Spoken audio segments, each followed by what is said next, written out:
ನಮಸ್ಕಾರ ಬಂದವರೇ, ನಾನು ಭೂಮಾಪನ ಇಲಾಖೆಯ ನಕಾಶೆಯಲ್ಲಿನ ವಿವಿಧ ಚಿಹ್ನೆ ಮತ್ತು ಖರಾಬ್ಗಳ ಬಗ್ಗೆ ತಿಳಿಸ್ಕೊಡ್ತಾ ಇದ್ದೀನಿ.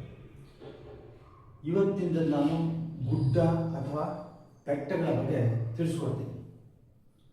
ತಮಗೆಲ್ಲ ಗೊತ್ತೇ ಇದೆ, ಭೂಮಿಯ ಒಳಪಡದಲ್ಲಿರ್ತಕ್ಕಂಥ ಲಾವಾರಸ ಜ್ವಾಲಾಮುಖಿಯಾಗಿ ಸ್ಫೋಟಗೊಂಡಾಗ ಹೊರಗೆ ಬಂದಾಗ ತಂಪಾಗಿ ಗುಡ್ಡ ಮತ್ತು ಬೆಟ್ಟಗಳಾಗುತ್ತವೆ. ಲಾವಾರಸ ಬೂದಿಯಾದ ಸಂದರ್ಭದಲ್ಲಿ ಅದು ಮಣ್ಣಾಗಿ ಗುಡ್ಡಗಳಾಗ್ತದೆ. ಅದೇ ಲಾವಾರಸ ಗಟ್ಟಿಯಾದಾಗ ಬಂಡೆಗಳಾಗ್ತವೆ, ಬೆಟ್ಟಗಳಾಗ್ತವೆ.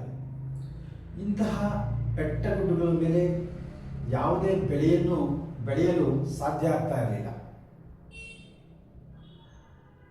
ಆದ್ದರಿಂದ ಮೂಲ ಭೂಮಾಪನ ಸಮಯದಲ್ಲಿ ಇವುಗಳನ್ನು ನಿಖರವಾಗಿ ಅಳತೆ ಮಾಡಲಿದ್ದರೂ ಸಹ ಬೆಟ್ಟದ ಸುತ್ತಲಿನ ಜಮೀನನ್ನು ಅಳತೆ ಮಾಡಿ ಸರ್ವೆ ನಂಬರ್ನ ನೀಡಲಾಗಿರುತ್ತೆ.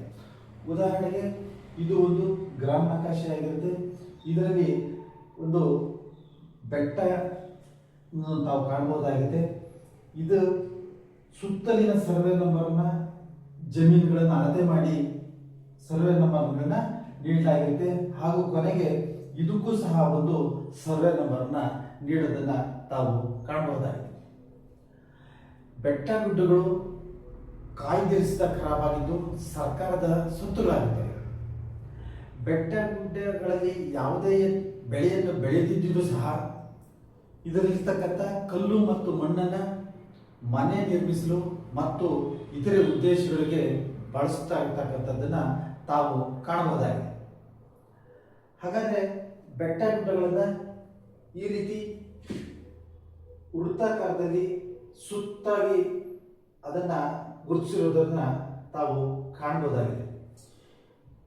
ಈ ಸುತ್ತು ಇರತಕ್ಕಂಥ ಗೆರೆಗೆ ಇಂಗ್ಲಿಷ್ನಲ್ಲಿ ಕಾಂಟೂರ್ ಅಂತಾರೆ, ಕನ್ನಡದಲ್ಲಿ ಬಾಹ್ಯರೇಖೆ ಅಥವಾ ಆಕಾರ ರೇಖೆ ಅಂತಾರೆ. ಹಾಗಾದರೆ ಈ ಕಾಂಟೂರ್ನ ಹೇಗೆ ರಚನೆ ಮಾಡ್ತಾರೆ ಅನ್ನೋದ್ರ ಬಗ್ಗೆ ನಾನು ಮುಂದಿನ ಸಂಚಿಕೆಯಲ್ಲಿ ತಿಳಿಸ್ಕೊಡ್ತೀನಿ. ನೆಲಮಾಪನಕ್ಕೆ ಸಂಬಂಧಪಟ್ಟಂಥ ಎಲ್ಲ ವಿಡಿಯೋಗಳು ಫೇಸ್ಬುಕ್, ಇನ್ಸ್ಟಾಗ್ರಾಮ್, ಥ್ರೆಡ್ ಹಾಗೂ ಯೂಟ್ಯೂಬ್ನಲ್ಲಿ ಲಭ್ಯವಿದ್ದು ತಾವು ನೆಲಮಾಪನ ಎಂದು ಸಬ್ಸ್ಕ್ರೈಬ್ ಆಗಿ ವೀಕ್ಷಿಸಬಹುದಾಗಿದೆ. ನಮಸ್ಕಾರ.